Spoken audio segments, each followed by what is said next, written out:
তো বন্ধুরা, তো মানপুরে যে মাইতি সাউন্ডের কনফার্মটা হয়েছে, তেমন একটা দুর্দান্ত ভাবে সেটআপ যাবে, লাইটিং আর সেটআপ নতুন লাইটিং আপডেটের এর সাথে সেটআপ, হ্যাঁ নতুন আপডেটের সাথে না পুরানো? পুরা নতুন সেটআপ, নতুন মাল। তোমার বক্স রইবে, লাইট রইবে, বিভিন্ন ধরনের লাইটিং দেখতে পাবে।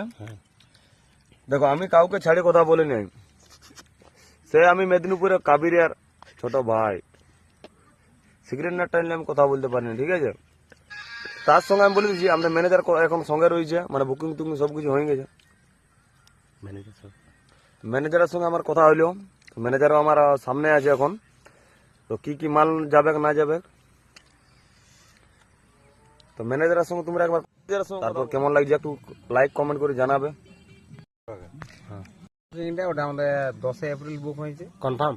বুকিংটা কিন্তু কনফার্ম আছে। ব্যাপার হচ্ছে যে ওখানে পুলিশ পারমিশন নাই আমাদের। পুলিশ পারমিশন যদি হয়ে যায় তো 100% কনফার্ম। মানে কমিটির দিকে কনফার্ম আছে, পুলিশ পারমিশনটার জন্য তাড়াই আছে। পুলিশ পারমিশন হয় না। এবার আমাদের বুক করার জন্য বিনোদকে অসংখ্য ধন্যবাদ। আর সেটআপ কিন্তু খুব ইউনিক, লাইট তার থেকে ইউনিক। সাথে টিজিপি লাইট, টিজিপি লাইট একদম অবশ্যই থাকবে আমার সাথে, কিন্তু লাইটটা ইউনিক থাকবে পুরোটা। আজ তোকে যেটা পুরুলিয়ার লোক দেখে নাই, সেই লাইটটা থাকবে মানপুরে। বাস, ধন্যবাদ।